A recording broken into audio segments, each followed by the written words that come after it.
morning, friends. Welcome to yet another edition of Shantiniketan Literature Festival's online mode. Today is Saturday. Today is Friday. I've lost all sense of time. So sorry. Uh, a little bit about what Shantiniketan Literature Festival was, how the idea kind of germinated.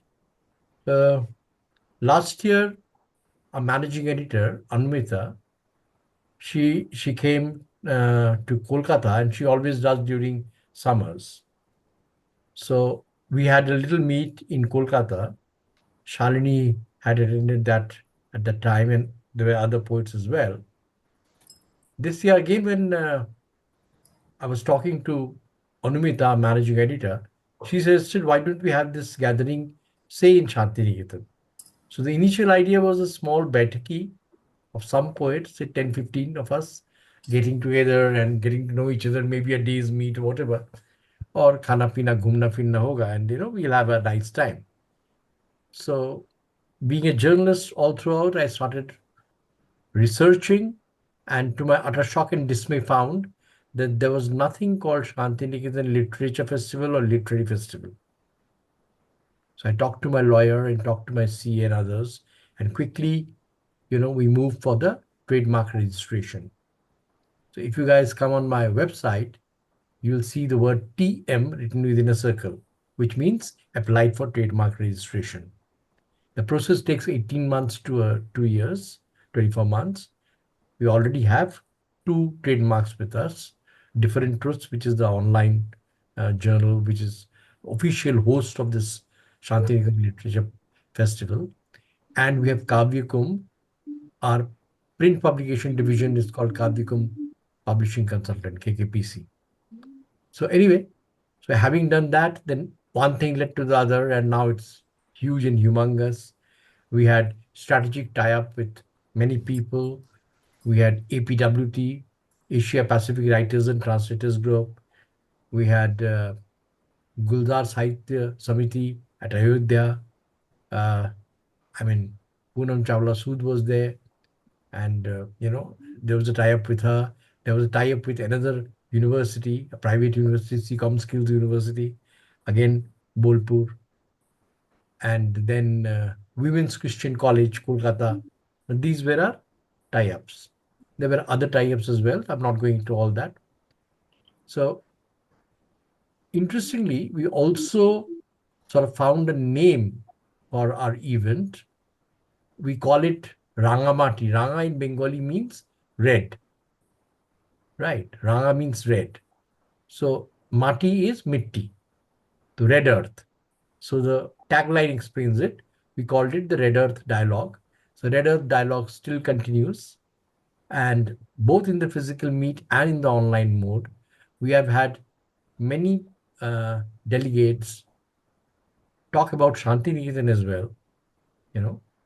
In Shantiniketan and Tagore, or just Shantiniketan, or just Tagore. So these are the three areas which have been our focus.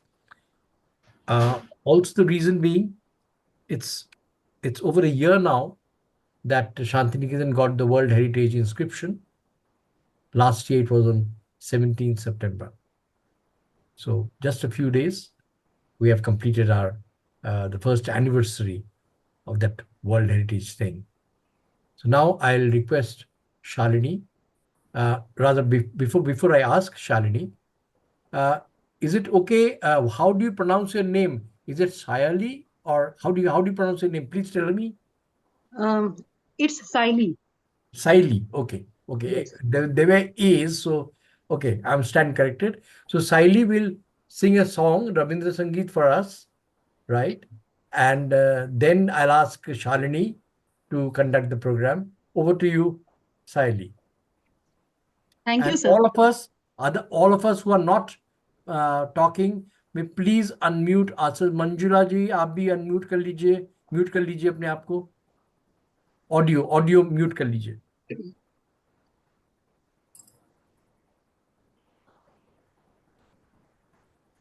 Saili, please continue. Yes. I will try to sing one of the famous songs from Rabindra Sangeet, Aguner Paroshmani. I'll try my best. Please forgive my mistakes, especially in pronunciation. আগুনের পরশমণি ছোঁয়াও প্রাণে এই জীবন পূর্ণ কর এই জীবন পূর্ণ কর এই জীবন পূর্ণ কর এই জীবন পূর্ণ করো দাহ দানে আগুনের পরশমণি ছোঁয়াও প্রাণে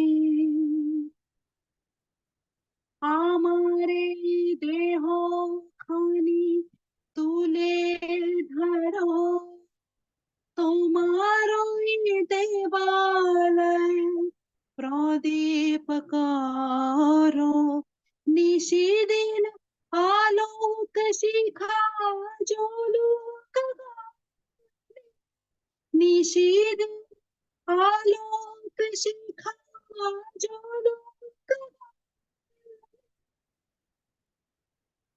আগুনের পরশমণি ছোঁয়া প্রাণে এই জীবন পূর্ণ করো এই জীবন পূর্ণ করো এই জীবন পূর্ণ করো এই জীবন পূর্ণ করো দাহ দানে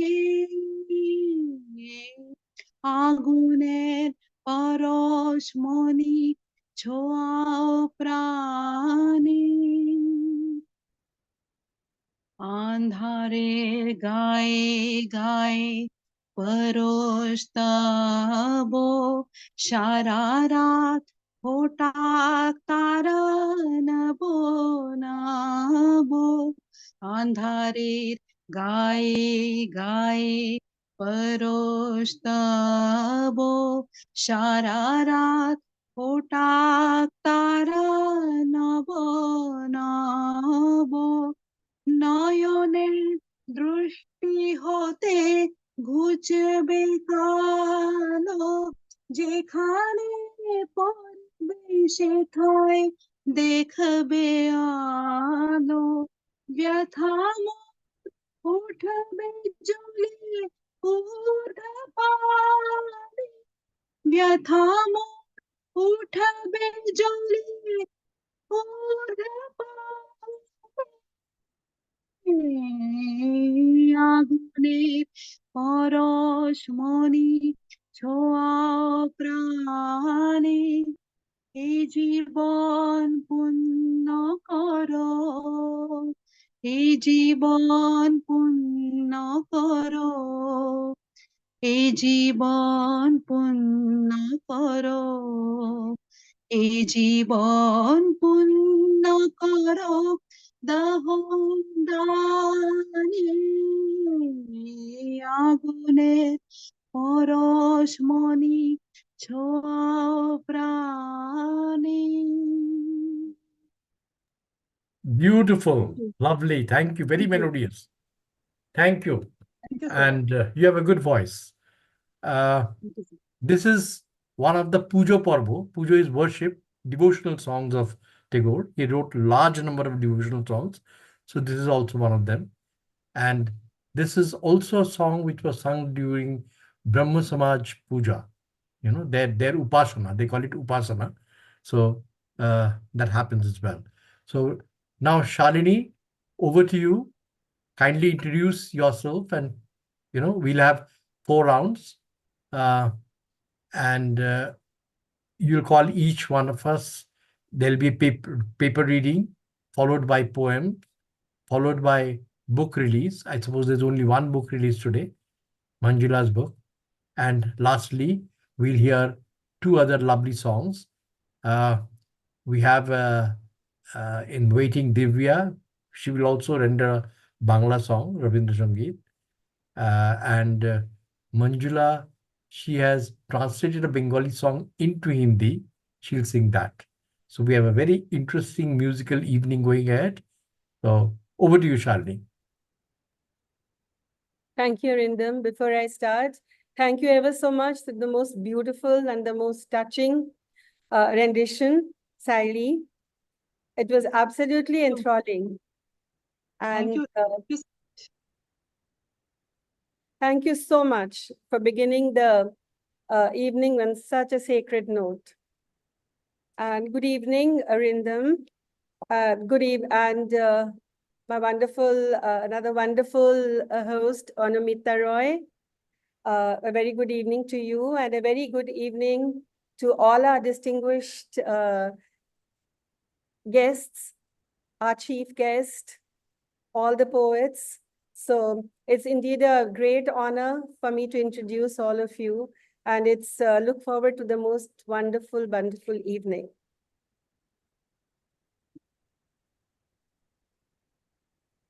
So let me begin with our chief guest, our very honored, esteemed chief guest, uh, Divya Venkateshwaran. So welcome to this. Hello, And everyone. wonderful, Namaste. Namaste. So wonderful to have you here. Mona Verma, please welcome. You're very welcome here. And a very good afternoon to you. And it's wonderful. We will look forward to your beautiful presentations and your songs. Manjula Ashtana Mohanty, please, you're wonderful chatting with you right in the beginning. And we look forward to the rest of the evening with you. Dr. Saili Valsangikar, I hope I pronounced your name all right. Yeah, Varsangikar. Yeah, Saili Varsangikar. Yes. So a very warm welcome to you. Good evening. And then we have Shweta Kumari. Hello, Shweta. Wonderful to have you here. And look forward to the most scintillating evening. Shalini, if you could please introduce Divya reading a bio, and then one by one you can read the bios. Yes.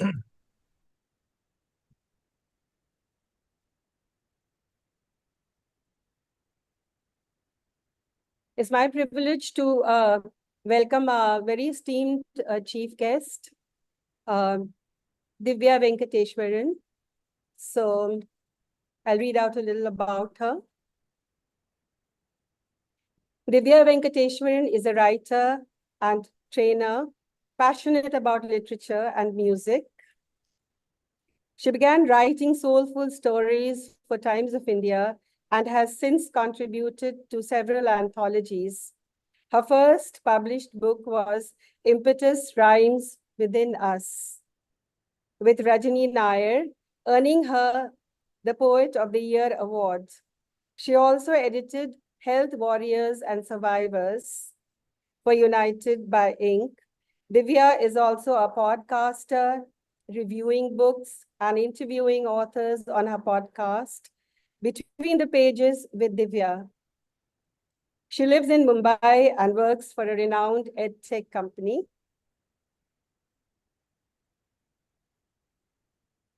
So this, in the round one, Divya's paper is entitled Rabindranath Tagore, a Pioneer of Children's Literature.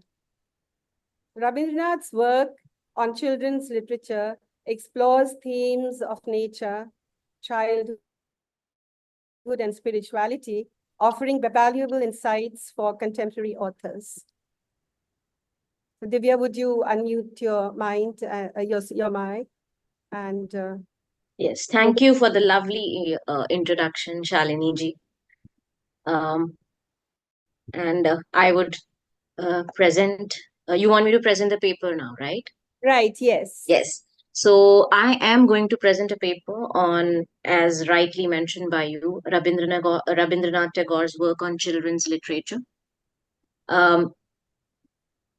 So As we all know, he's a towering figure in Indian literature, and he has often painted um, vivid portraits of human experience.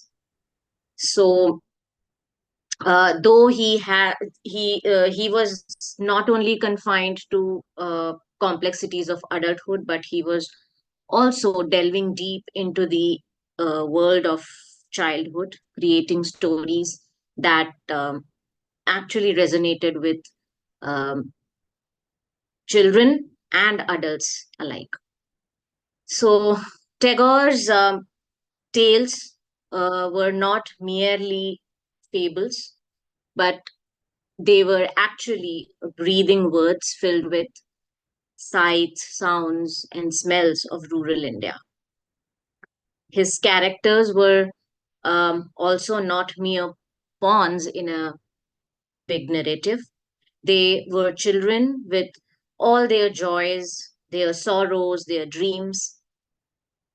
They explored nature as well, which is actually the very, what do you say, the epitome of, uh, you know, Tagore's literature. We see a lot of uh, poems, we see a lot of stories which are based on nature when you read Rabindranath Tagore. So, yes, they have explored forests, they have played by the rivers, and they have wondered about the world beyond their villages. So, Tagore, through the eyes of these children, have explored universal themes like longing for adventure, or maybe the fear which is unknown, and also the power of friendship. When I talk about the power of friendship, um, I resonate with the post office. A young boy uh, named Amal dreams of the world which is beyond his village, which he symbolizes by the post office. And this longing for the unknown mirrors the universal curiosity and the imagination of childhood. How he has presented it is something which we all need to uh, also do in our writings. Tagore's stories were not just about childhood, they were also a reflection of his own spiritual beliefs, and he incorporated a lot of Hindu mythology and philosophy, but he did it in such a way that it was accessible to children, to young minds. So, the very famous story, Kabuliwala, it is about a friendship between a young girl and an Afghan peddler. So, Tagore has explored the themes of empathy, compassion, and the uh, interconnectedness of, there is no age when you connect. uh, his impact on children's literature has extended far beyond India. His works have been translated in many languages, numerous languages, and have inspired generations of writers and readers like me. And he blended storytelling with poetry, philosophy, mythology, and it continues to resonate with children as much as it does with adults. And when you delve into Tagore's literature, or Tagore's children literature, if I may say so, authors from different parts of India can gain valuable insights into storytelling, like character development, uh, his imaginative power, and a diverse exploration of human experience, which is seen through the lens of childhood. Uh, he also had the Bengali influence. So Tagore's use of Bengali language with its poetic tradition also is influenced his storytelling style, and his rhythmic flow of Bengali prose and its ability to convey emotion with subtlety are very much evident in his stories which he has written for children. Talking about the historical context, the political and social climate is very much seen uh, in the of the 20th century India, which was marked by colonial rule, and I think that very much shaped his perspectives as well. And his children's literature also reflects that cultural and historical context of that time, providing a deeper understanding of that era. Um, he also made a lot of uh, comparisons and contrasts. So, if you if I have to say, if I have to compare his work with other notable children's author, both Indian and international, I can highlight that his unique contribution to the genre of childhood stories or children's stories was uh, amazingly carved. Um, for instance, while Tagore's stories had a focus on rural settings like villages, authors like Rudyard Kipling explored urban environments, and he also explored uh, colonial adventures. Tagore's children's literature continues to influence contemporary writers and readers, which I can see very much in myself. His emphasis on nature, imagination, spirituality remains very much relevant today, inspiring new generations of storytellers. So I think we can gain a more comprehensive understanding of how his legacy as a pioneer of children's literature has come up. His works also offer a timeless exploration of human emotions, human experiences, vivid pictures of rural India, uh, the climate, the era, and yes, all through the innocent eyes of a childhood.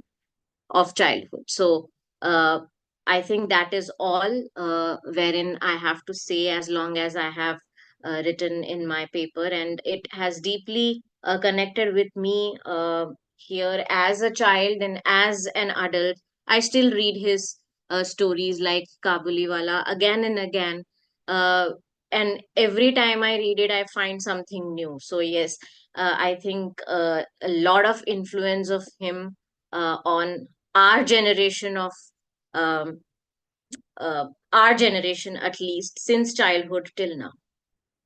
That's it. That was Thank you, my Divya. presentation. That was an excellent exposition. And yes, Tagore's short stories, whether it is for adults or children, are amazing. He was a master craftsman of short stories.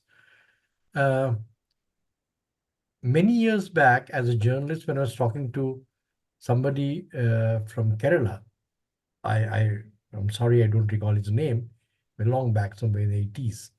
So that gentleman had said something very interesting, that you see, uh, in two states of India, that was his take, Bengal and Kerala, there has been a constant flow of children's literature. Now, if you cannot catch the uh, people at a young age, you cannot catch them later.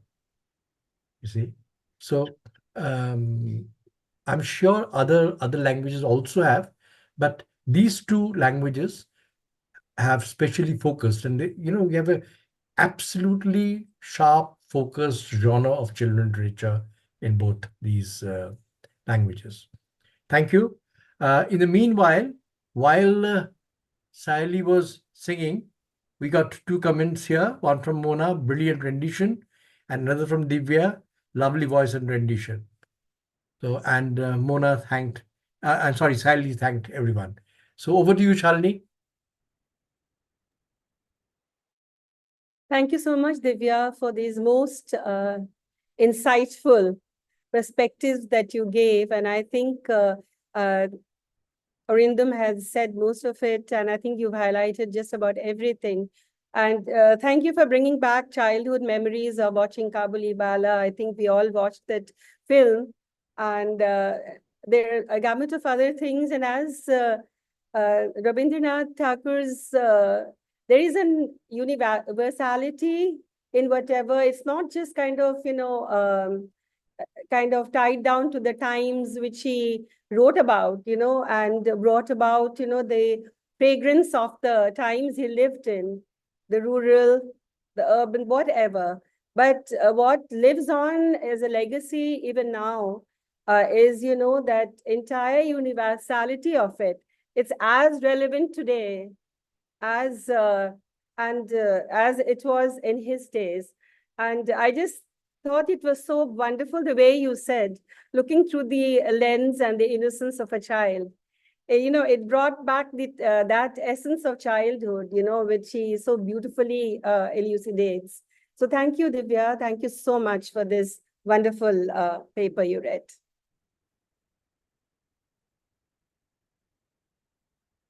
So we move on to our next guest of honor, Mona Verma.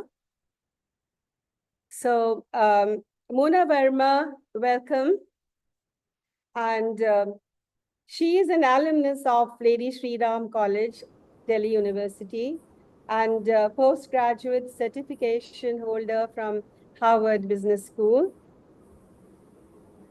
She's an award-winning author of 9 books and over a dozen anthologies, which have been the subject for the thesis of many research scholars, and ICSE ELT series. India Today, March 2023 edition has listed her amongst the top 8 emerging Indian women.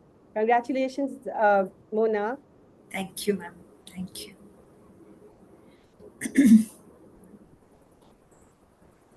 So I think we'll have to wait to... Yeah, you could introduce her first round.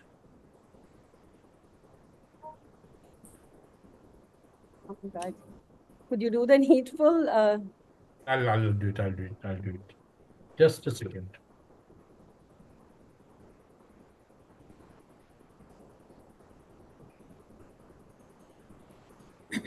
It's commendable that despite traveling and not being in India, she managed to write a paper for us.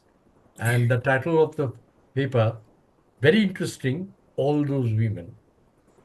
Now, this paper focuses majorly on Binodini and Charulata, who defied social mores and dared breaking out of the confines of propriety to emerge as compelling, relatable characters. Over to you, Mona. Thank you, sir. Thank you very much. Thank you for making me a part of your coveted literature festival.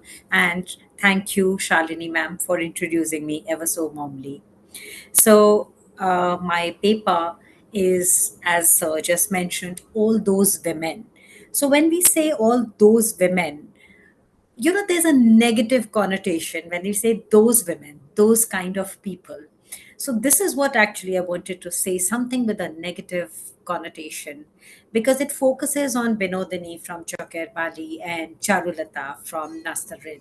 And sorry, my Bangla is not so good, so I may pronounce some names It's wrongly. perfect. Yeah. But why I chose these two characters, because these two characters are so relatable to me. They were very, very positive women. They nothing negative about them, albeit the world saw them like that. But Tagore's works were a reflection of the social, political, economical, the family scenario from the turn of the 19th century. That is what he wanted to depict, and that was the era that he lived in. So certainly he was the best voice there, and what a voice. And these characters were thus the tapestry of the myriad mindsets and the outlooks that the poet and the writer had. The beauty of Tagore's works actually lies in unearthing the complexities and the deeply woven webs of human psyche, which Binodini and Charulata were. without sounding judgmental, which was the beauty of it, that he never sounded judgmental. He just painted the characters as they were. He permitted them the freedom to love, to hate, to compete, and to let go in equal measure. Tagore permits his readers to conclude without stepping into their mind space. So Tagore does not tell you, I mean, I talk of him as a present tense because I think the Bard lives on. Without stepping into our mind space, he doesn't tell us how to think about a character. He just opens a ground to us, the literary ground to us, and he tells the reader, open all your tactile sensory imagery and imagine the character that I have put forth, presented to you. It is up to you how you want to think about him or her.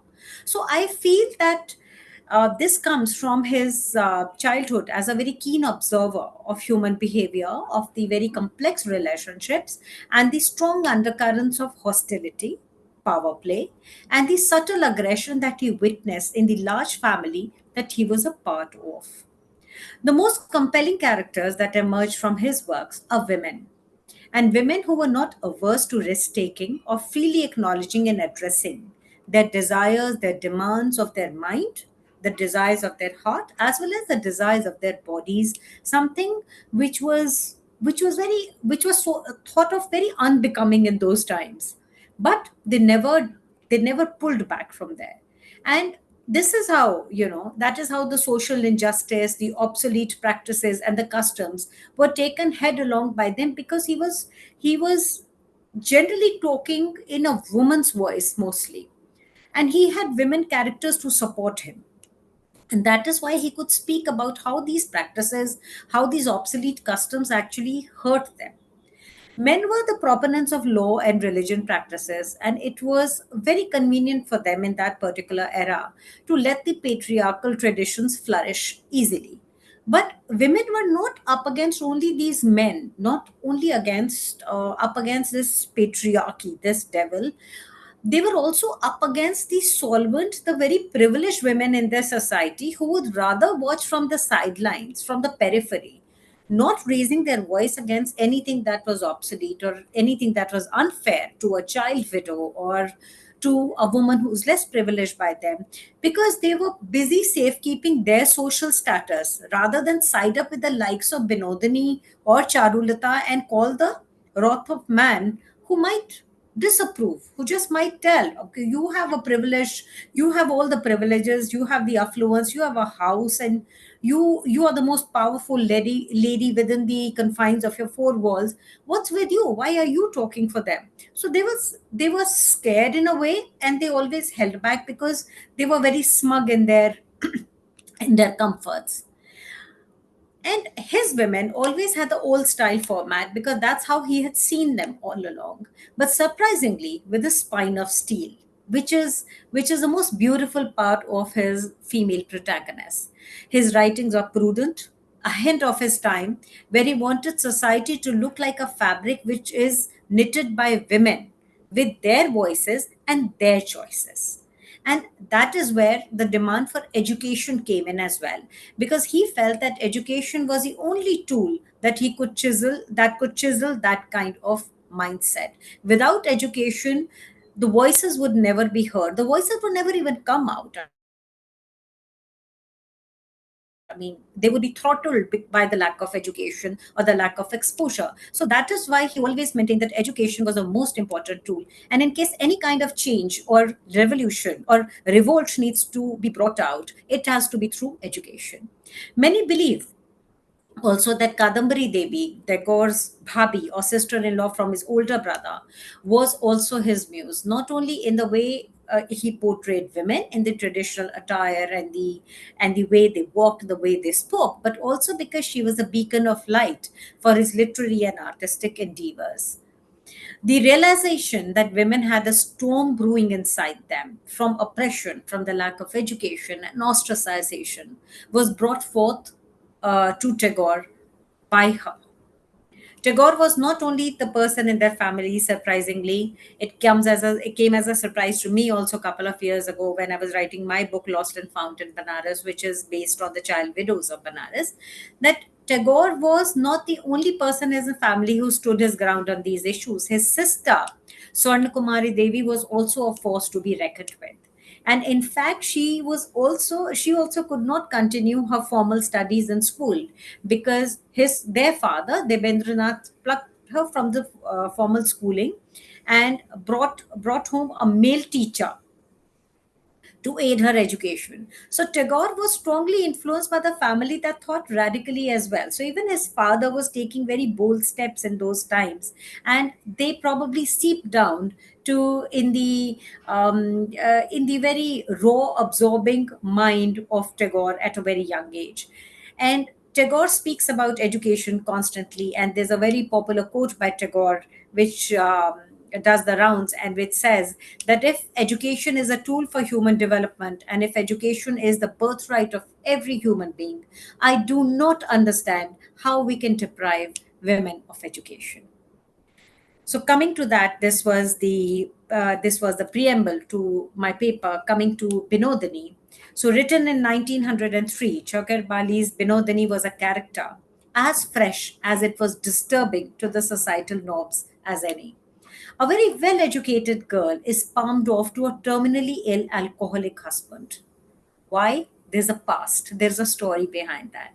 Who rejected her? That this kind of an alliance took place. We will come to that.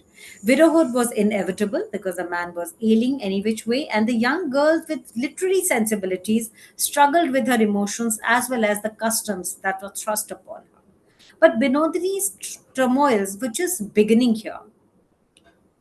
She had already faced rejection from Mahendra, who later marries a younger and uneducated Asha. Binodini cannot stand their blissful marriage and plots to usurp it in whatever way she can. This comes later in the book, but we are just summarizing it over here, of course.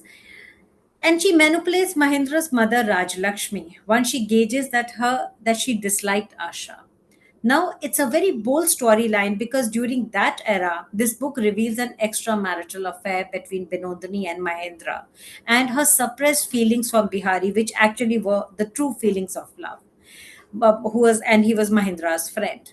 Her friendship with Asha is also a mere tool to sneak into their lives. So the term choker bali means an irritation in an eye or like an eyesore or like a sand in the eye, which is what Asha and Binodini went on to become for each other. After all, at the end of the storyline, they almost had exchanged places as the story went forward. What where Asha was, Binodini took that place, and Asha was ousted for some time. Albeit it never led to an idyllic or very happy life for Binodini, it lent her the freedom to choose. She never let go of her hope and strive for social parity and justice to claim what was rightfully hers too. It was the rejection by both Mahendra as well as his friend that led her to marry that old ailing man. I felt that I was peeling an onion as I read her. You know, Binodini, she comes across a very nubile girl wanting something that was rightfully hers. And what was wrong with that? And on the other hand, we saw her as a temptress, a hustler for power over Mahendra. But claiming power over social paradigms was not easy during that time. So it was not as if the woman was not intelligent. She was well educated as well as manipulative and very, very intelligent. So we can also call her cunning and conniving with certain shades. So the beauty of Tagore is that how he brought out a very relatable character, very faulty character, a person of very faulty mindset or conscience, we might say, but people with faulty conscience are the people who are most relatable because most of us are people like that. And now, there were two problems over there. Claiming power over social paradigms was not easy during that time. Firstly, this was a colonized pre partition Bengal. Secondly, gender parity was least of the privileged concerns. So she lacked support as well. There was nobody to support her cause. So Binodini takes him, and as her story ends, she retreats to live in women's shelters and strives to bring the changes that she can and wanted for herself, alone and unassisted. So Chokher Bali is such a progressive work that challenges social norms and obsolete practices that were rampant during that era. In Chokher Bali, Tagore draws unprecedented parallels between the educated and uneducated through Asha and Binodani. Asha had no education and no financial standing. Binodini had an edge over her owing to her education alone. She also had no financial standing at that time, but it was her education that set her apart, and that is how she changes their lives. She managed to change their lives. That is where Asha became a liability and Binodini became the mistress of games. The psychological interplay is extremely powerful, especially when Binodini is reciting Asha's letters to Mahendra. Letters from Asha were pouring Binodini's love to Mahendra, and Mahendra understood this, and Binodini knew that he did. Therein lay the strong, powerful, and very complex expression of desires.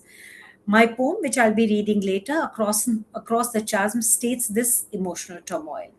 But Tagore limits his plot to their emotional turmoils and marital turbulences alone. He redirects the blame to Asha's lack of education and gullibility. He still does not end his story with Binodini getting married.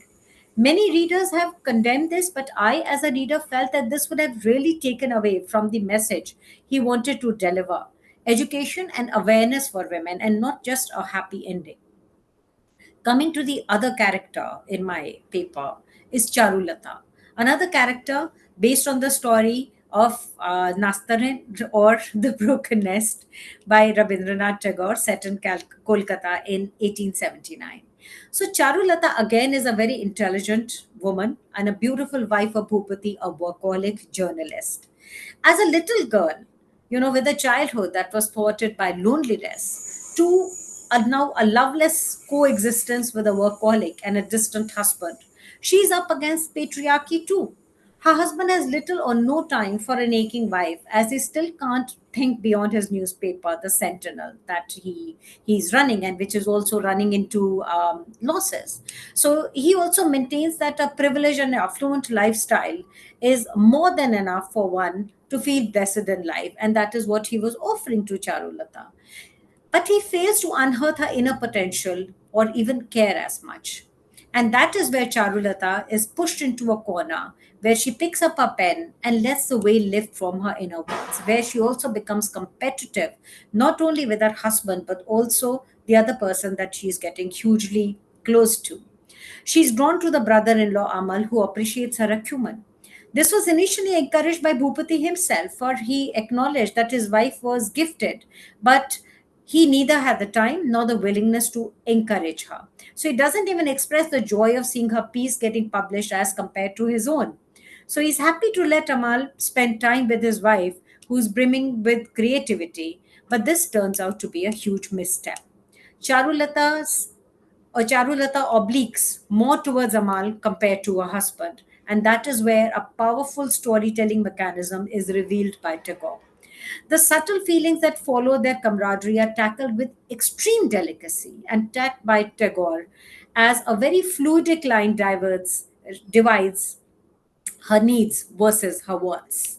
From a woman whose creativity was caged within the limits of embroidering her husband Bhupati Datta's initial B on his handkerchief, to a woman who freely expresses her creativity out of her own volition, is a transition that Tagore portrays so deftly.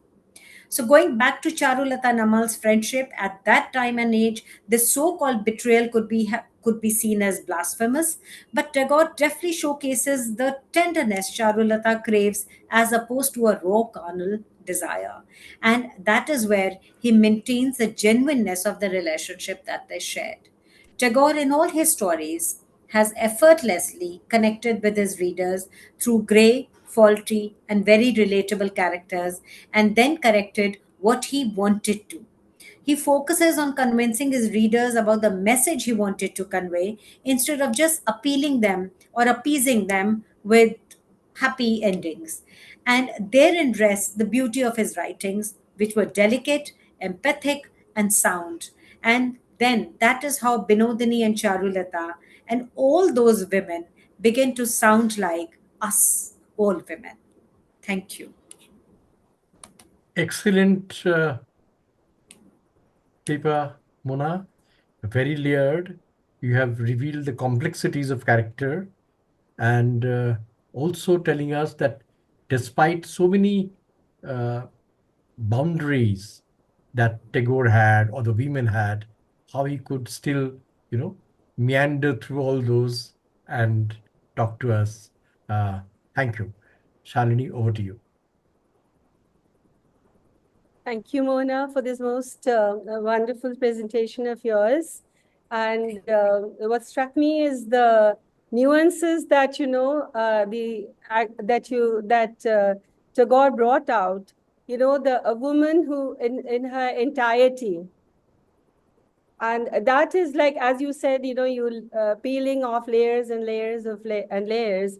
It's not just a one layer or one or two layers. A woman can manifest, and she has so much within her.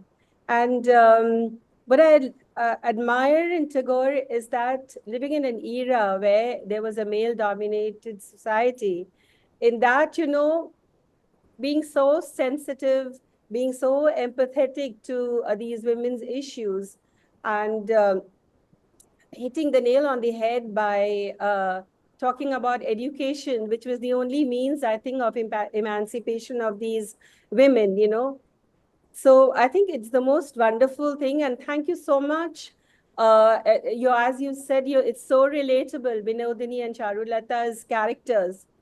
And it could just relate to anyone in contemporary living society. Though we are still, in many, many ways, we are still fighting for women's liberation, so to say, women's emancipation. We are still, some way or the other, there are still some tinges of that which kind of, continue in many parts. So thank you so much for Just a this. comment from Shayali. She says, excellent paper, Mona ma'am. I agree. Thank you. Thank you very much, Sarah. You could introduce the next person, Yes. Shalini. Our next guest of honor is Manjula Asthana Mohanty. So let me introduce her.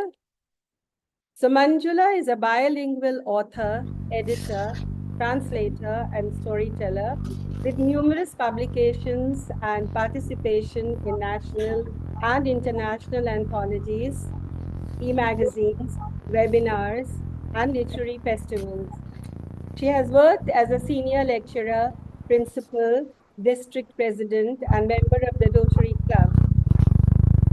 Bhanti is a keen observer and has received numerous national and international awards, including some from Gujarat Sahitya Academy, Telangana Sahitya Academy, Rashtra Gaurav Award, and Icons of Asia Awards. Her paper is entitled Rare Imagination. The rare thought inspired by the ashrams of our ancient gurus and sadhus, the establishments of Shantiniketan. So over to you, Angela. Thank you so much, Shalini ji. Thank you so much, and greetings to one and all again. I am so happy to be here, and because I had missed offline meeting because of a small accident. So today I am feeling very much happy and very much honored being with all of you. And thank you, Shalini ji, for the beautiful introduction. And till now, just, Mona has given very beautiful paper and so many beautiful uh, thoughts about the women. And when we talk about Rabindranath Tagore, when we start, I think there is no end to his qualities, his achievements, his impact, or everything. So it's difficult to choose from start from where and to end where. I have noticed that he has got a very, very impressive, very, very deep impact on everybody till now, and it will be continuing. So I have tried to say something about his life and what is the thing which is giving inspirations to other. So that's why it is rare imagination. First of all, we will think about Vishwabharati. Vishwabharati University, popularly known as Shantiniketan, is a place of its own kind. Cluster of huge trees surround a spacious area besides the main building, where students used to sit and study under the trees in pristine, rejuvenating ambience, where students used to dance, play, and enjoy Dol, Holika Utsav, and many more cultural occasions, was founded by poet, writer, playwright, composer, philosopher, social reformer, painter of Bengali resonance, shaper of Bengali literature and music as well as Indian art, contextual modernism in the late 19th and early 20th century, named Rabindranath Tagore, who was author of profound, sensitive, and beautiful poetry of Gitanjali. Who doesn't know about the Gitanjali?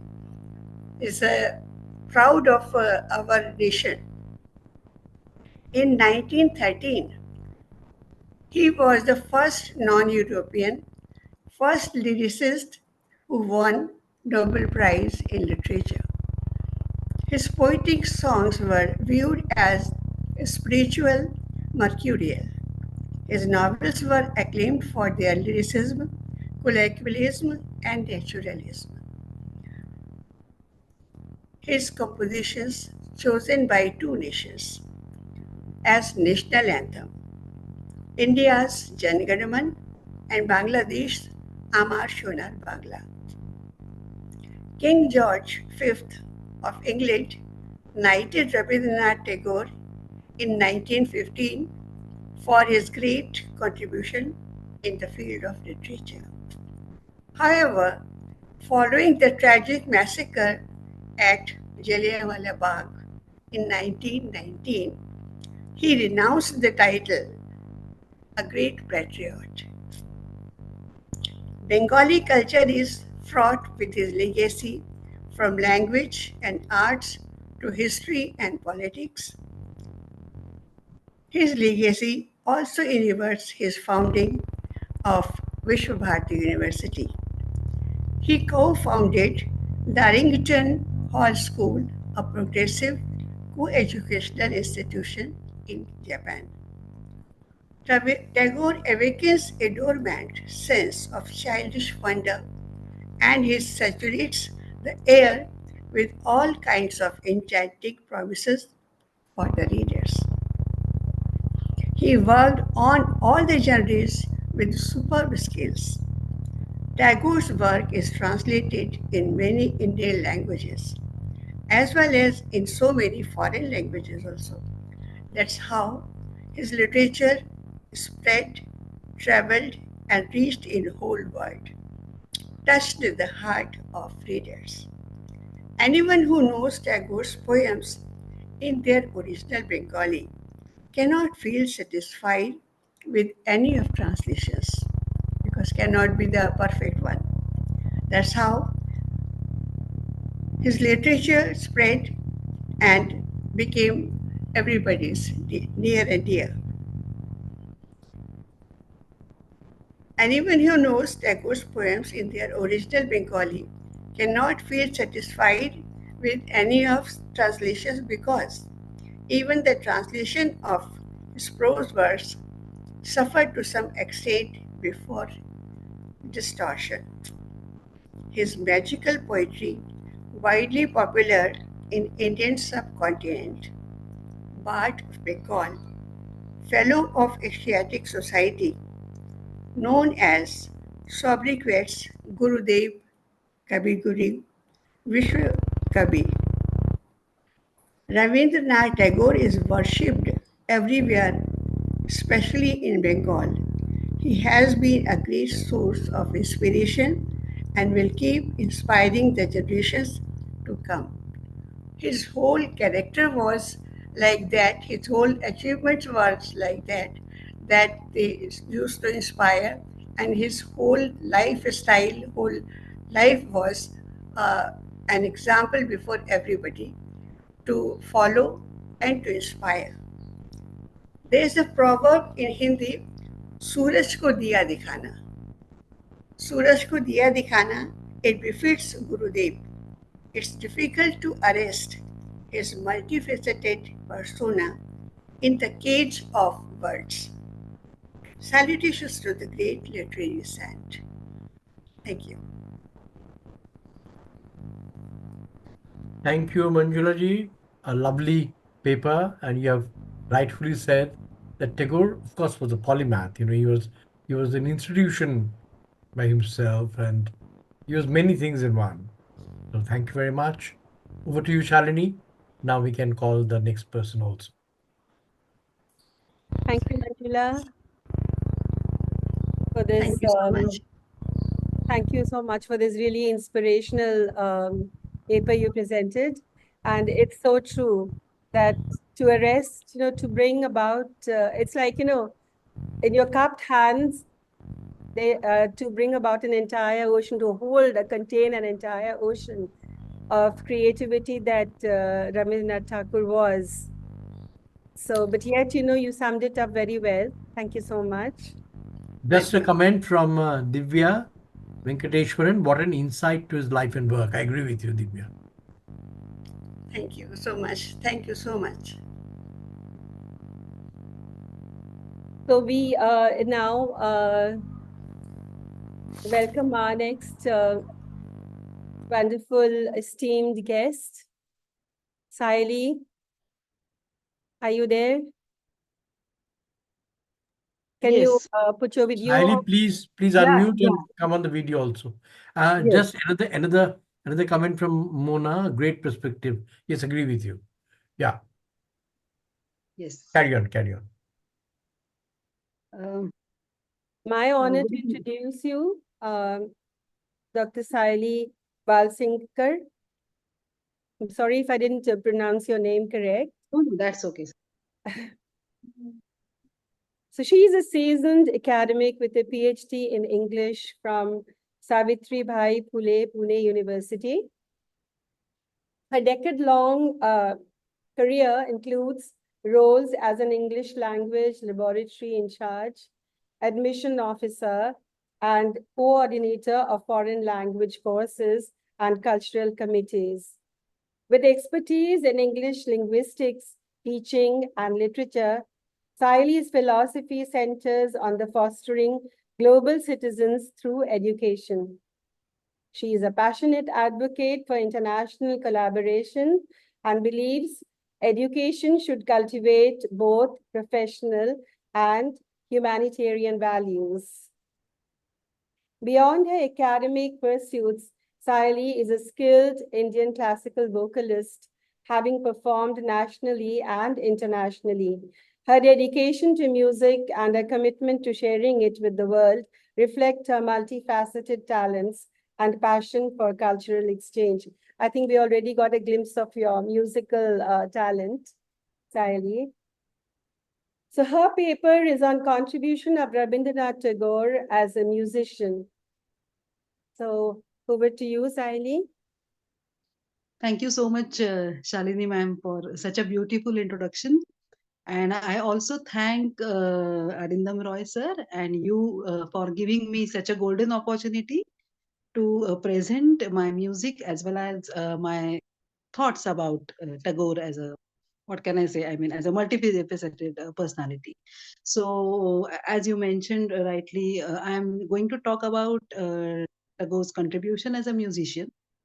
Uh, Basically, his compositions, his two of his compositions, were chosen by two nations as national anthems. Jana Gana Mana is our national anthem, and Bangladesh is Amar Shonar Bangla is also national anthem.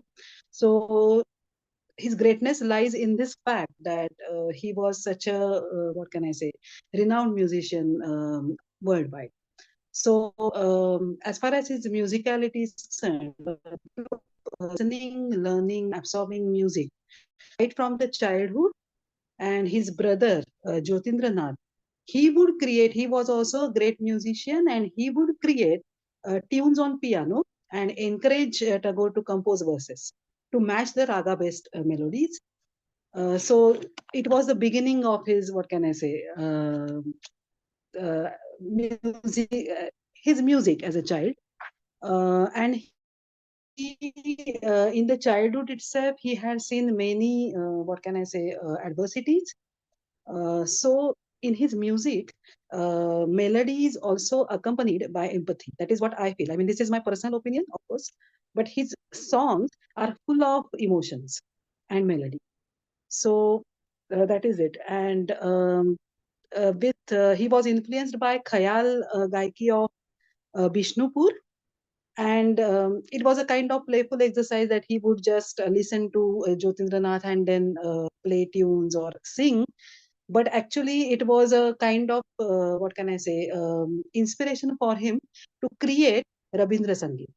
So that was the seed, in a sense, in a childhood, which flowered into a beautiful tree of Rabindra Sangeet. So what can I say? He began to create music, especially. He was also influenced positively by Western music. Some of the tunes he has adopted by Western musical tunes as well. And I think Ravindra Sangeet is a beautiful combination of, what can I say, Indian classical music as well as influences of positive influences of Western music. That is what I feel when I listen to Ravindra Sangeet. The instruments which were generally used by him to compose Ravindra Sangeet were tanpura, harmonium, basuri, tabla, manjira, shrikhol. Some of the Scottish tunes also he had adopted and converted them into Rabindra Sangeet. Like, for example, Koto Bar Bar, Koto Bar Be Chinu is directly influenced by Drink to Me Only with Thine Eyes. So there where we find Western influence in his music. He was also influenced by Bengali folk culture. So his music has a, what can I say, a beautiful flavor of folk culture there. For example, songs like Ebar Tor Mora Gange Ban Esche. So, like now the tide returns to these dry banks. I mean, if we translate it, it will be now the tide returns to these dry banks. Also, as I said earlier, he was equally influenced by Hindustani classical music, but uh, pure instrumental music, I mean to say without words, did not attract him much. Because he was a poet by heart. So naturally, whenever there were words, he was interested into converting them into beautiful melodies. But he, of course, he has chosen certain ragas like Malkauns, then Lalit, Bihag, then Bahar. I mean, some of the ragas from the Hindustani classical music he has chosen and composed some of the songs.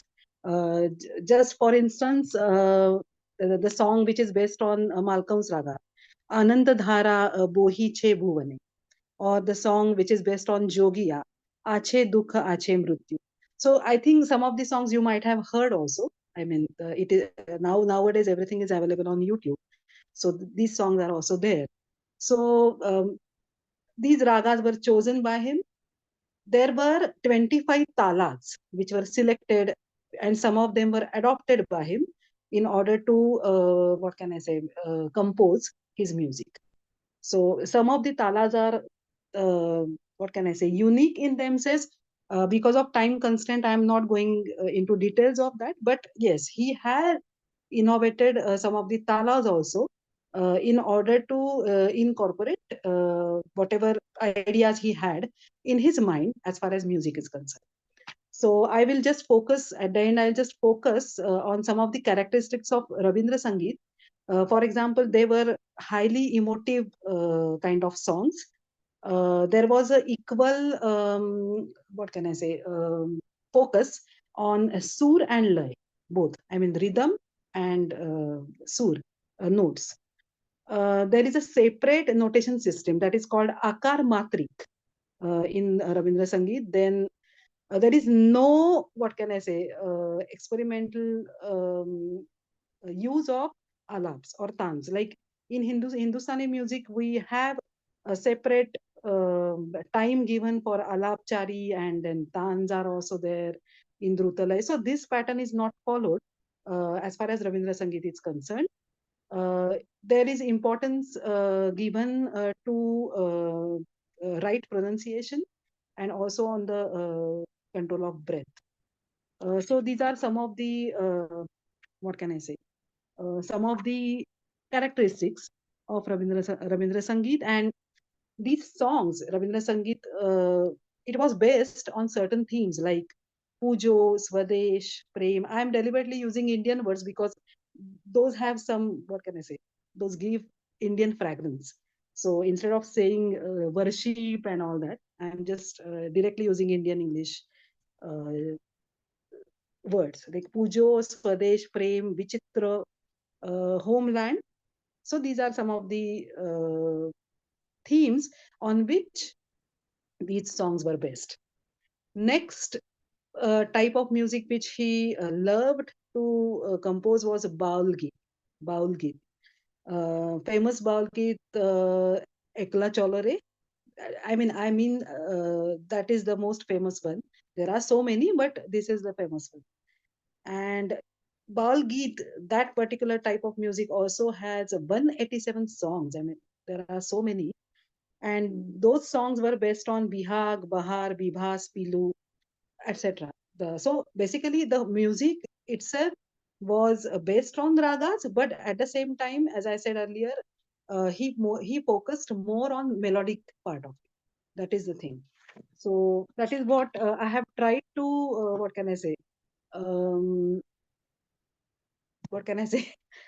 Gather the info or just talk about his contribution as a musician, and everybody knows that how great he was. I should not repeat the same thing. Thank you very much. Thank you, Sayali. A wonderful exposition. Thank you, There sir. are two interesting things I would like to point out. I had read somewhere that on an average, I mean, such a prolific writer that he was, he said on Yes, average, Rabindranath composed 4 to 5 songs a day. And yes, in one yes. of There his are so many. letters, Yes, yeah, in one of his letters, he had mentioned to somebody that he lost great number of songs because if he did not set those in tune within a day or so, then he lost them. He forgot about them because fresh yes, songs would take their place. So yes, whatever yes. we have is maybe a portion of his repertoire. Number one. Number two is one small correction. Tagore was strictly against harmonium. And it Ah, was on okay. his initiative that harmonium Mhm. was banned from the All India radio, right? Okay. Mhm. And it remained banned for a very long period. Hmm. Okay. Instead, he was in favor of Esraj and Tanpura. And he Yes, said that, Tanpura was main thing. Yes. yeah, Esraj and Tanpura were the two main things. And he said that harmonium is a strange contraption, and his sensitive ears could pick up uh, the tuck tuck sound, kind of a Mm-hmm. different sound, which he did not like. So he said, no, this is spoiling music. So other Yeah, than yeah. that, we're excellent, excellent. Thank you very Thank much. you so much, sir, for correction. You're In fact, welcome. there are so many versions of Rabindra Sangeet are available that sometimes one get confused also. So this is a authentic Yes, information that you have passed on. Yeah, yeah, great. yeah, yeah. Thank you so And much. another thing is that yes, you were right. Another folk form which he used, other than baul, is called bhatiali. We all know in Hindi the word jwar bhata. Bhata is, Mm. ebb and flow. From the word bhata, we get the word bhatiali. Bhatiali was a boatman's song, right? So he used bhatiali, he used various forms of music, and Yes. he made it his very own. And of course, he acknowledged every time from where he was, where he was influenced. So thank you. Yes. Over to you, Shalini. Thank you, sir. Thank you. Thank you so much. Thank you, Saili, so very much for these very in-depth analysis, of Tagore's musical brilliance, I would say. But we've all been, mesmerized by Rabindra Sangeet all our lives. But I don't think we were really aware of all the intricacies which you pointed out, all the laya, surya, talam, the musical instruments. So thank you ever so much. I must say it Thank was you so much. Just extremely two informative. comments. Just two comments. Uh, Mona Verma says you have a massive grip on his music. Commendable. Yes, agree with you. And Divya says this was extensive, Siali. Great to learn. So these are Yes. two comments from Thank you them. so much. Yeah, yeah. Thank you so Over much. to you, Shalini, again. So I'd like to introduce now Shweta Kumari.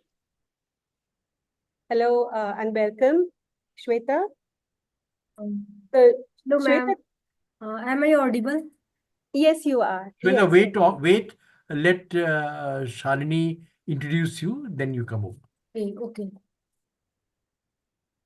So Shweta Kumari is a gold medalist in MA and NET in English, is a bilingual poet, writer, editor, and cultural activist with a doctoral thesis pending at Magad University. She specializes in feminist film studies and contemporary issues. Shweta has hosted events, served as an organizing secretary, co-convener, and editorial board member for journals. She has presented research papers at national and international seminars and conferences, and has published several research papers in journals, proceedings, and edited books. Thank you, ma'am, for this beautiful introduction. Hope I am audible. Yes, you are audible, Shweta. And I think with this, we can move on to our round two. Yeah. Shri. Yeah, round two. Yeah.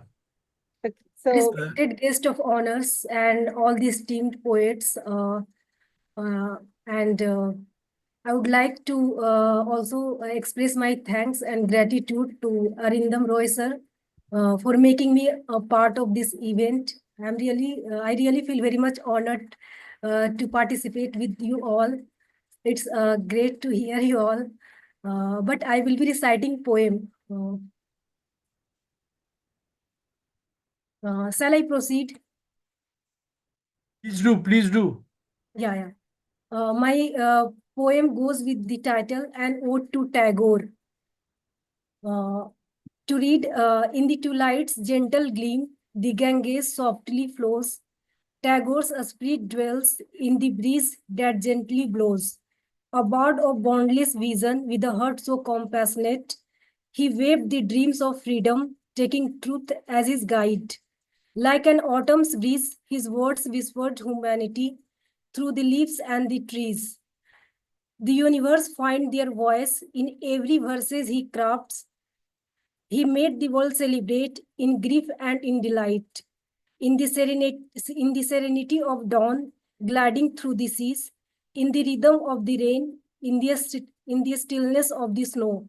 His words gently imparts harmony we need to know that love is ever flowing and life but a song. With the flow of fleeting moments, we come where we do belong. Through the valleys and the hills, in the cities and the towns, in every heart that beats, in his song that the heart believes. His being an eternal gleam still shines all around. His poetry gently removes all our frowns. Let us echo our soul in the rhythm of gratitude to the eternal soul, guiding life's sweetest interlude. In the heart of Santiniketan, his spirit lives. We find his verses as an essence of eternity. That's all. This is the Thank small. you. Nice poem. Thank you very much. Very nice. Very sensitive poem. Shalini, we can move with round two. and begin again with Divya and move on. And Yes. then we'll have round 3, only one book launch, and with music we'll end. So over to you. Okay. So thank you so much, Shweta, for this wonderful tribute. Thank you. This is round 2 of the poetry section. So would love to invite Divya with her poem, which is entitled A Father's Love. Yeah. Yes, father's love, but from the perspective of the character Kabuliwala, which I mentioned in my paper as well. Uh, a wanderer from distant lands, a heart adrift in foreign sands, a peddler's life, a weary tread, yet kindness bloomed where sorrow spread. A tiny flower blooming in the city's maze, a ray of sunshine piercing through the haze, a daughter he could never claim, yet in his heart she burned like a flame. A precious jewel, a priceless art, a piece of him torn from his heart, he saw her growing day by day, a reflection of his own lost way. A mirror held up, a vision clear of what his life could have been so dear. His daughter, his guiding light, a hope that shone even in the darkest night. A Kabuliwala's heart, so much of love, a bond that time could never shove, a love that transcends borders, race, and creed, a love that's pure, a love indeed. A love that's pure, a love indeed. Thank you. Such an evocative, sensitive poem. Beautiful. Thanks a lot, Divya. Over to you, Sharini. Thank you so much, Divya, for this most very touching poem of yours. Thank you so much. Thank you so much.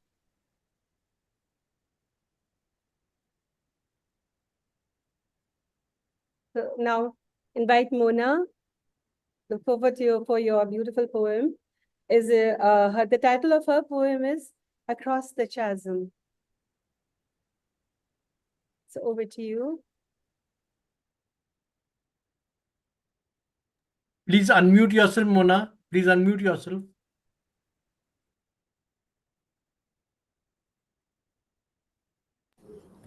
I'm so sorry, I That's forgot. okay. Perfectly Yeah. all right. Happens. Thank you, ma'am. Thank you, ma'am and sir. So the title of my poem is Across the Chasm.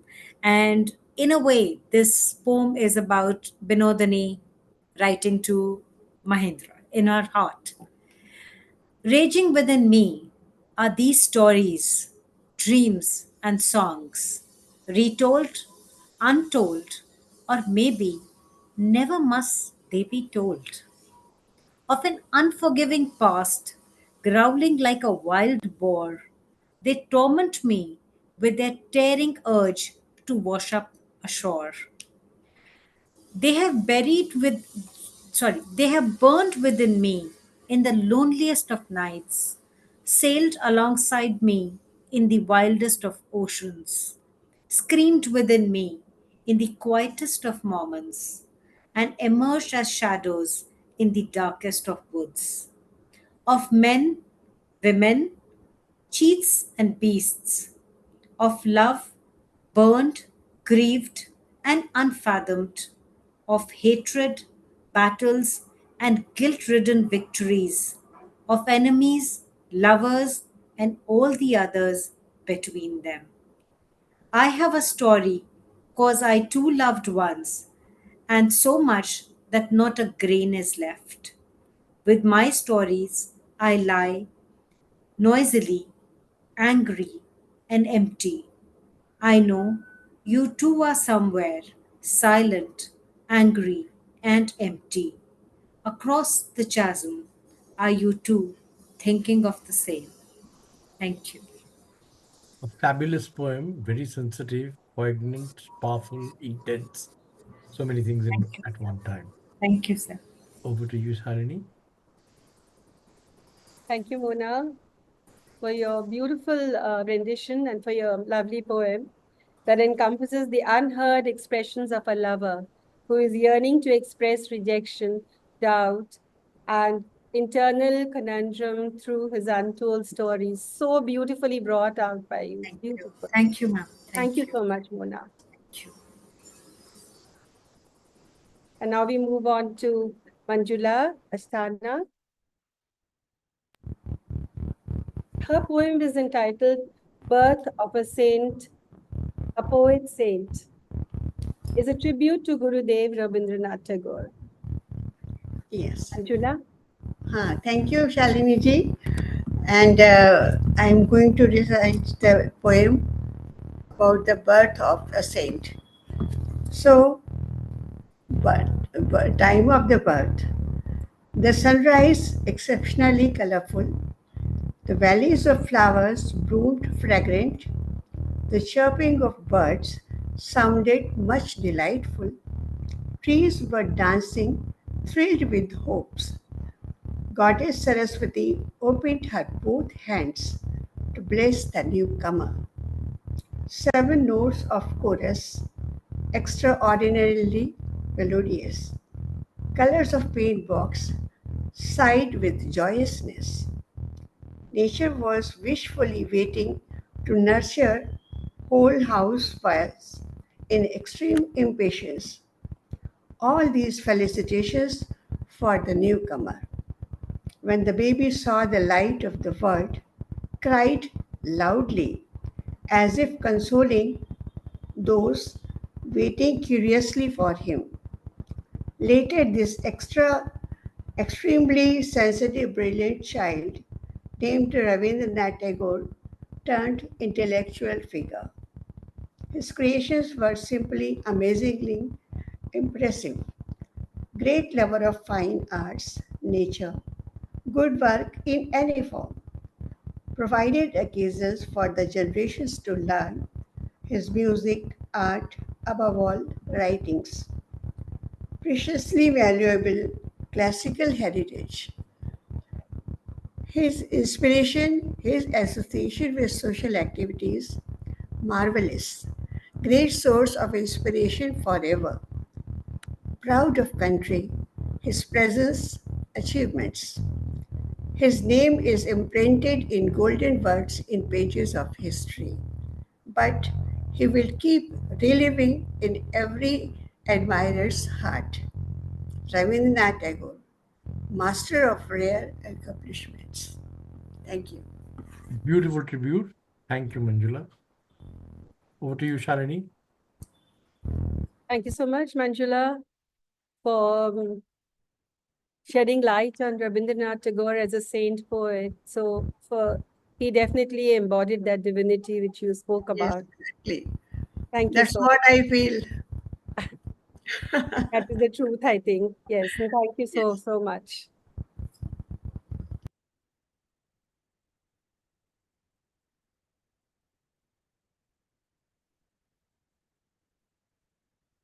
I call upon Saili. Are you there? Yes, yes. To read your poem, recite your poem rather, Visit to Shanti Niketan. Yes. Um, Visit to Shantiniketan is in my bucket list. In fact, I mean, the title itself is suggestive. So, I mean, it is, in a sense, personal kind of poem. So, I'll just read. Um, where there is immense beauty and bounty, where peace lives eternally, I wish to wander there like a free bird flying freely.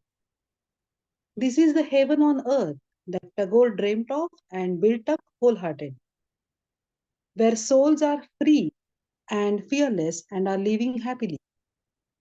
In such a jocund company, one wishes to read, write, and sing merrily, where spirits are high and live blissful, sharing knowledge and culture simultaneously, shaping lives of thousands of students consistently. When one visits this abode of beauty and culture. One cherishes its memories forever loving. Thank you so A lovely poem. And yes, you should be in Shantiniketan. We'll have the festival every time, so you can realize it much. whenever you Yes, wish to. yes. Over to you, Thank Shalini. you, Sally. I've lived for 25 years in Kolkata and I could only visit Shantiniketan, just a year ago. And yes, it was just truly the pilgrimage, that I had envisioned. So, and I think, yes, it's really a place where you must really visit. Most beautiful Yeah, yeah, place. yeah, Yes. that is in the bucket list. I would try my best to visit. And now we come to uh, round uh, round three, our book launch today by Saili Balsinger. Sinker. Sorry, I'm always No. Today's the book launch is by Manjula sorry, Manjula Mantyasthana. Sana. Yeah. So sorry. So sorry for this. So sorry for this, It's okay. It's Manjula. okay. So It's our okay. book launch, Manjula's book launch, and the name of the book is Whispers of Stillness. Manjula, you could speak Yes. about it for about 5 or 6 minutes, and then people here could ask you questions. Meanwhile, there are two comments which have come. One from Mona Verma, brilliant Manjula ma'am, so much to learn from you. This was about your paper, Thank you and so sadly, much. your poetry is Thank as lovely as your voice. This is again Mona, and Saili thanks Mona. Now over to you. Thank you, sir.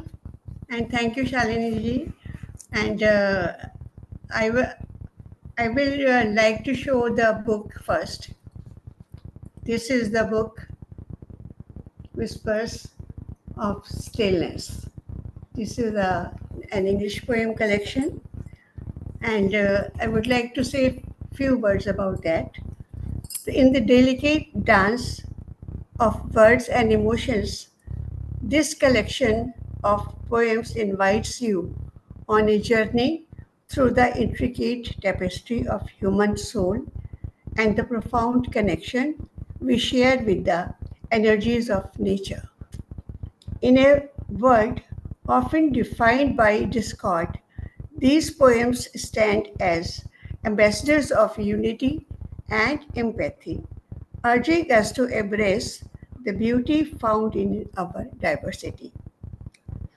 Here, here I would like to quote few words my dear friends expressed about this collection of poems. So first, Mr. Ashok K. Bhargava, President of Writers International Network, Vancouver, Canada.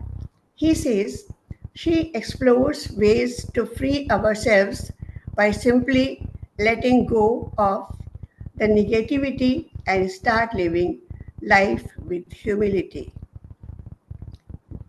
Another one, we can hear that much needed voice coming again aloud to help out all those who have no voice in our world, in our writings.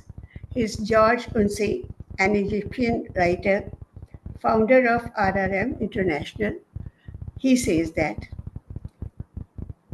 one of my friend, Mr. Pradeep Viswal, founder of Tochali Literature Group, says her poetry is a replication of her intense feelings in lofty words, carved out in a delicate craftsmanship. And our own Arindamji says the poetry of Manjula is akin to living kaleidoscopes in which fragments of light move, combine, and dance to create new patterns.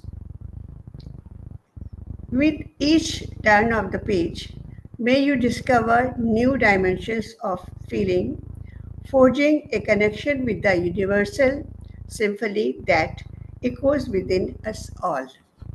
As you delve into these verses, you may find moments of introspection where the boundaries between self and surroundings blur and a shared consciousness emerges, and many things much more. I would like to say this much only about the book. And Thank you, Manjula.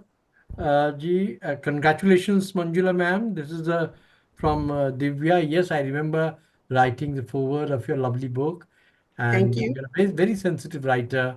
And each poem that you craft, each poem, there's so much that goes into it. And I mean, there has been a slight societal displacement.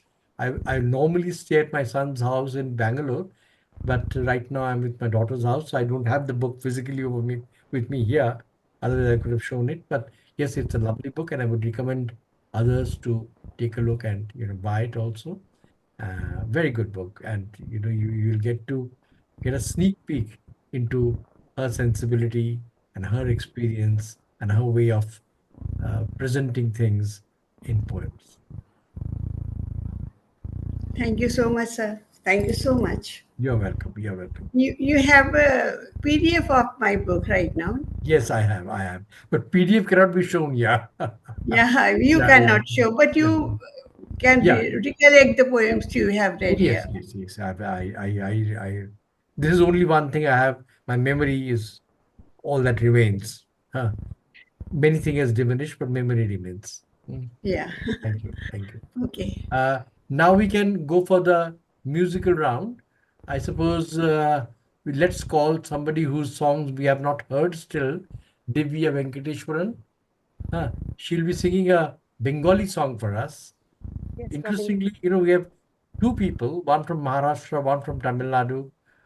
She's in Mumbai, and they are both singing Bengali songs. It says so much about Tagore. What else can you say? You don't have to give big lectures about national unity and integrity and all that when you actually find such things happening everywhere. So over to you. Absolutely. Yeah, yeah, yeah. Right. So, the Rabindra Sangeet, which I am going to render today, is based on Rag Megh, and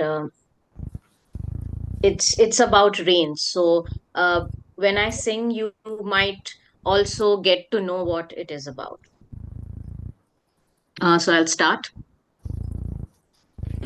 ঝড়ো ঝড়ো বরিশে ভারী ধারা ঝড়ো ঝড়ো বরিশে ভারী ধারা হায় পাথবাসী হায় গতিহীন হায় গৃহ হারা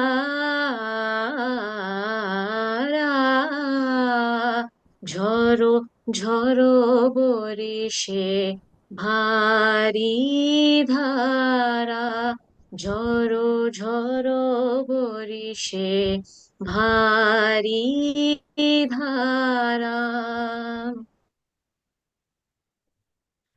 ফিরে বায়ু আ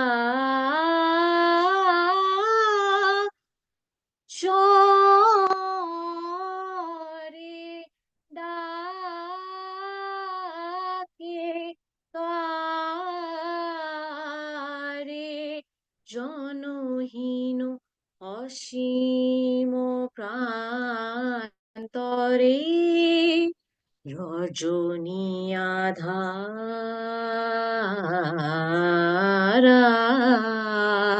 হায় পথবাসী হায় গতিহীন হায় গৃহ হারা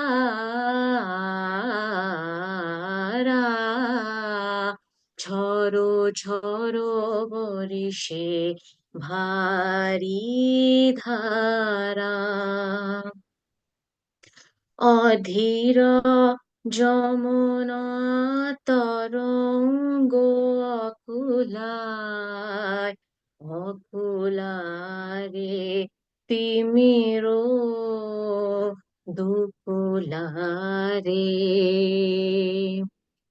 নিবিড় নীরদ গগনে গর গর গরজে শ্রবণে নিবিড় নিরধ গগনে ঘর গর গরজে শ্রবণে চঞ্চল চপলা চমকে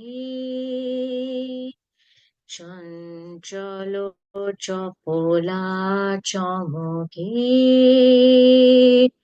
নাহি শোষিতারা হায় পথবাসী হায় গতিহীন হায় গৃহহারা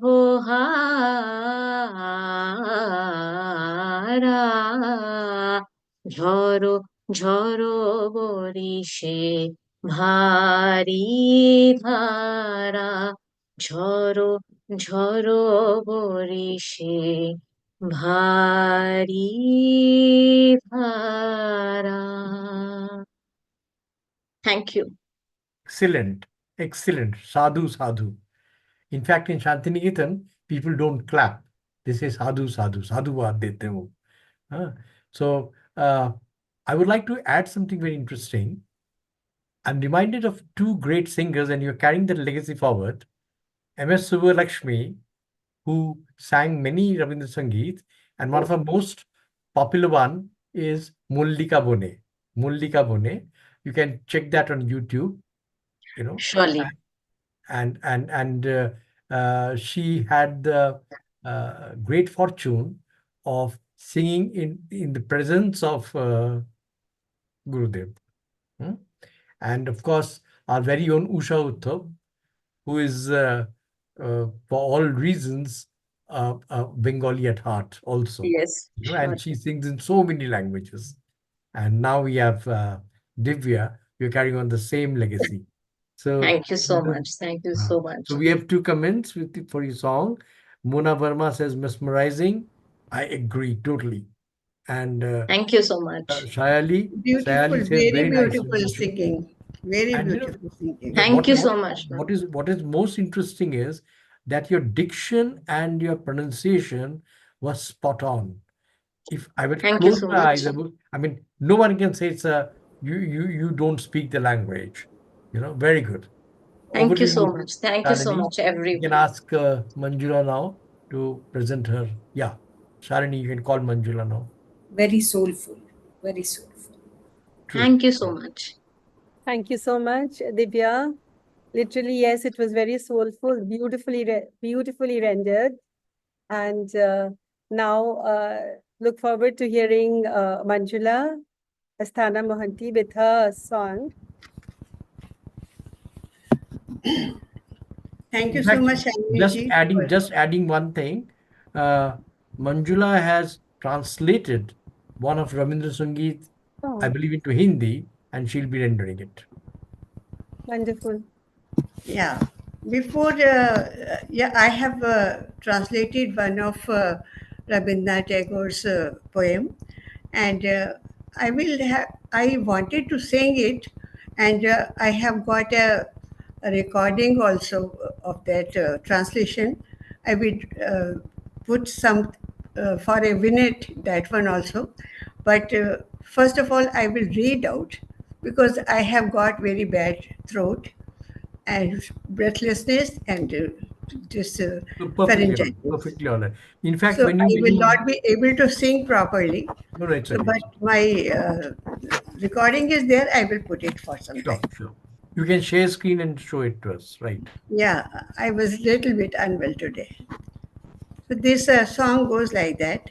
पहचानता हूँ मैं तुम्हें ओरी विदेशिनी पहचानता हूँ मैं तुम्हें ओरी विदेशिनी तुम रहती हो सिंधु पार तुम रहती हो सिंधु पार ओरी विदेशिनी देखा है शारदे प्रांत तुम्हें देखा है माधवी रात तुम्हें देखा है अपने हृदय में ओरी विदेशिनी नब तक लगा कर कान सुना है तुम्हारा गान तुम्हें सौंप दिए अपने प्राण ओरे विदेशिनी नब तक अंत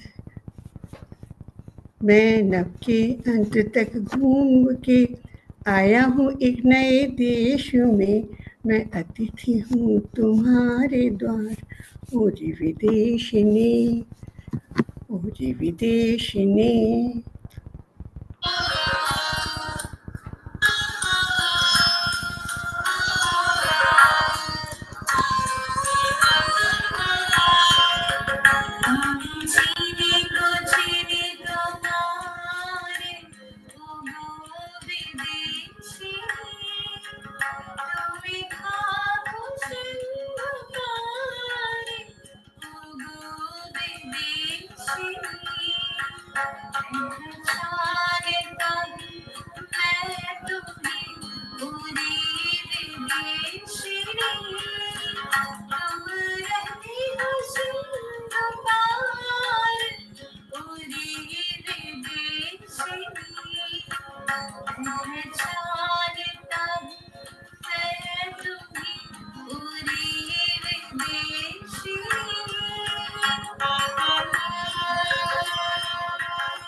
Thank you. A lovely song, beautiful song.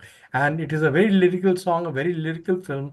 Satyajit Ray, when he talked about his film Charulata, where this song is also there, and he's Yeah. gone on record saying that it's one of his most lyrical uh, films Just and I songs. tried to translate it, Yeah, and it is a nice translation. Thank you, thank you.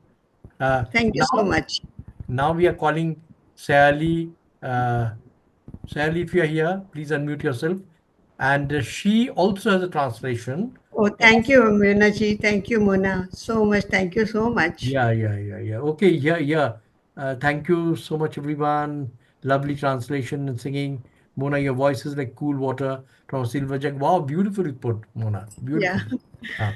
So let's call Shayali, and she is singing this very famous song of Tagore, Akla Chalo Re. There's a little story behind this song which I would like to share.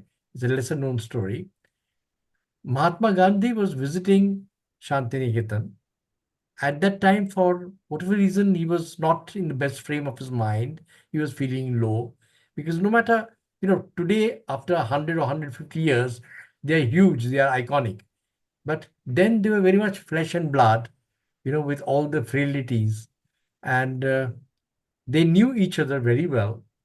So Tagore wasn't in Shantiniketan when Mahatma Gandhi was arriving, but he had given strict instruction to the students, you know, particularly girl students who stood all along the way and the hallway were, the staircases on either side, and they sang this song meant for Mahatma Gandhi, which therefore became Gandhiji's most favorite song also.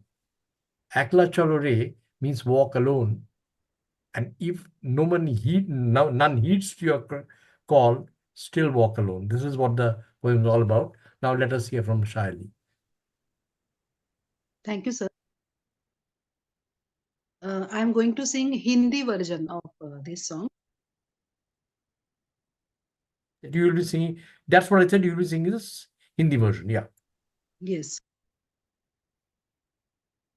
तेरी आवाज पे कोई ना आए तो एकला चलो रे, तेरी आवाज पे कोई ना आए अकेला चलो रे, अकेला चलो अकेला चलो अकेला चलो रे, तेरी आवाज पे कोई ना आए, अकेला अकेला चलो रे। यदि कोई भी न बोले और भगाए ना बोले, यदि सभी मुख मोड़ रहे, सब डरा करे, सब डरे बिना तू अपनी बात बोल ले। तेरी आवाज पे कोई ना आए, अकेला चलो रे। तेरी आवाज पे कोई ना आए, अकेला चलो रे। यदि लौट सब चले और लौट सब चले, यदि रात गहरी चलती कोई गौर ना करे, तब पथ के काटे ओ तू लहू चरण तल चले। तेरी आवाज पे कोई ना आए, अकेला चलो रे। तेरी आवाज पे कोई ना आए, अकेला चलो रे। तेरी आवाज पे कोई ना आए, अकेला चलो रे। Thank you. Beautiful rendition. Thank you sir. Shalini, Beautiful song, Saili, and a beautiful rendition. Thank you so much. Thank you so very much for this most yeah, here is Divya's comment. Wow, Sally, great singing. Mona Verma, you all are so incredibly gifted. Yes, agree with you, Mona. very We have much. wonderful musical evening. Shalini, I was waiting for your comment.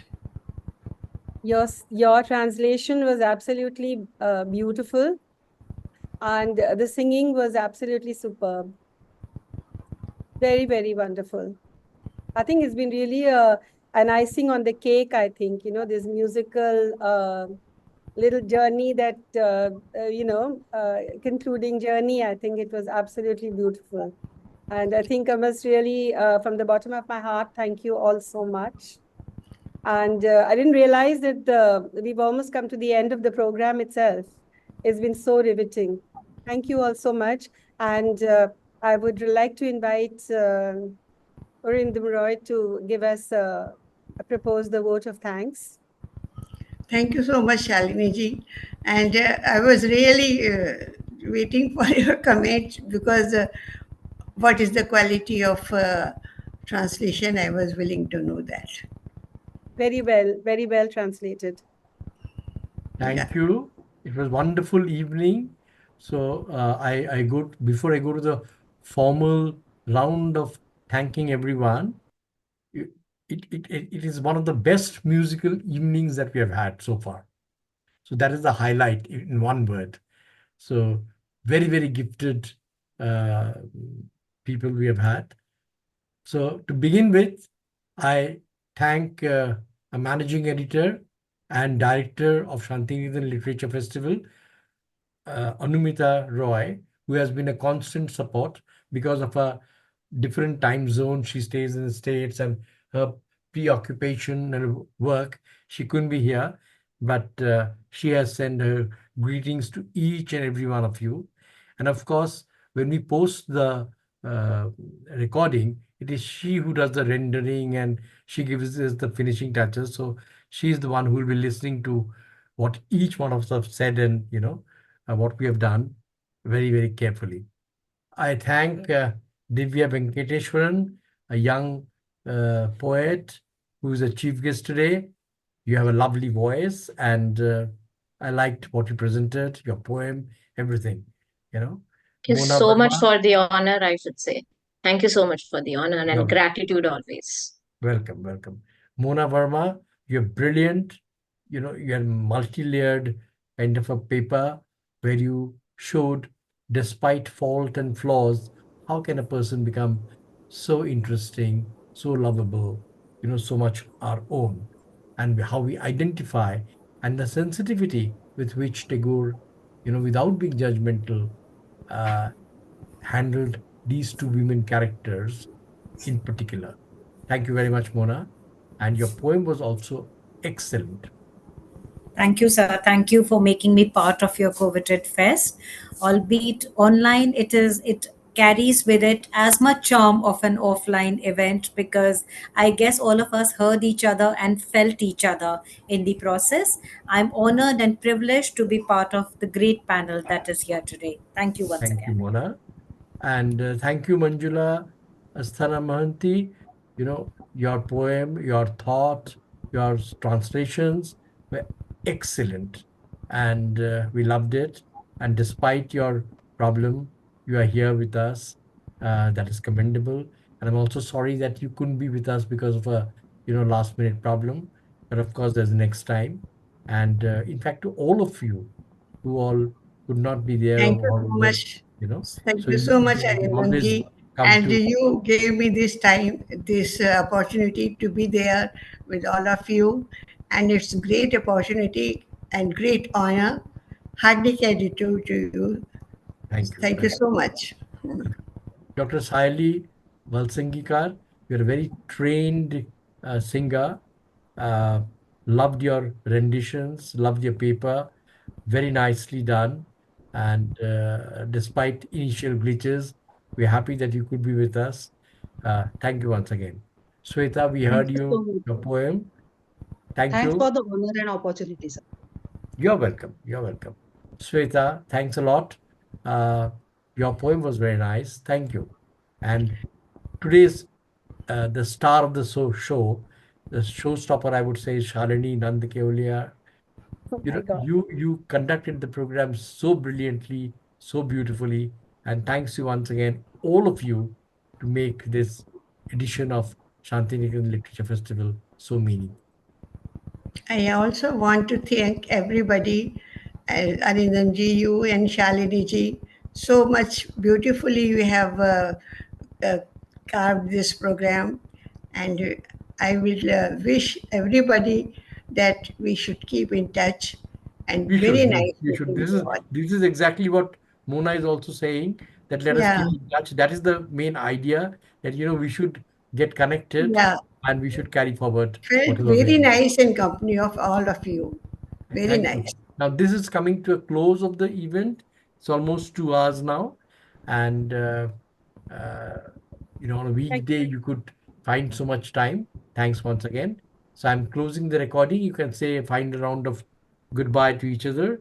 And there are lovely Shalini ma'am. There's a lot of Mona Verma says something. And, uh, Divya, lovely meeting all of you. Yes, a lot to learn from everyone. Yeah, it has been a learning process for Exactly. all We of us. learn from each other That's true. always. you. That's true. That's And true. can I take a moment to thank you, Arindam? Thank you ever so much for your kind words. And I really am humbled, and I would say I'm very, very honored for and blessed to be present for this beautiful, wonderful, wonderful evening. And thank each one of you so much. It's been lovely meeting all of you and absolutely enlightening listening to all of you. Thank you so much, all of You're you. And gracious and thank you. sorry. You're gracious and Thank you kind, so much. Mona. And here's the latest comment. She says, "Gratitude, Arindam sir. You are an incredible mind. So kind of you. So kind of you. Thank you." So with that, we are closing the event. We are closing the recording. We'll meet once again, possibly next year. Uh, Either online or offline. I would like, that you come in the physical meet, because physical meet gives us a lot of memories, a lot of things, a bond that you create there, and it'll be a pilgrimage. Uh, the highlight this year was people who launched the book there. I could persuade the librarian, central librarian, Dr. Nimai Chand Shah, and he was very gracious. So uh, SLF writers were honored when they visited when they visited Shantiniketan, Vishwabharati, and some of them had carried books. Those who could not, Nimai Chand Shah was so gracious. He came over to our venue, which was quite a distance away from Vishwabharati, and he collected the books from each one of us who could give him the book, and almost more than 35 books were given to him. And all these books are now a part of the central library of Shantiniketan. This is something very interesting. We are planning an anthology because of this online thing, a little bit of my ill health also. So that has gone, we have to postpone it. Maybe December, January is when we are bringing it. And let me assure you that even this anthology will find its way in the Shantiniketan. I intend to give 5 copies of this book to the Bishop Bharati. So all of you who are writing in this book, you will be present at Bishop Bharati. Thank you, everyone. And with that, we are closing the session. Thank you, Good night. everyone. Good Thank you. night, and have good times. All the best to all of you. And Thank Arindamji, you please take care of your health. Thank you. Thank I've you. been I will. quite sick in between, I will. I will. so I request. Thank you. Thank you. Thank you so much. Thank you so much. Thank you. Shalini, we are missing your song today. I was expecting a I song from sang you. that for the last session. I think I sang that same song that you translated. Okay. It Yes. was Kishore Kumar's song. I liked it very much. So that I Okay. translated it. Okay, I'm shutting it down All because right. Zoom is giving me warning. Okay, Okay. bye. Okay. Thank you so Bye-bye. much. Thank you. Okay. Thank Bye, you. everyone. Bye bye. Bye.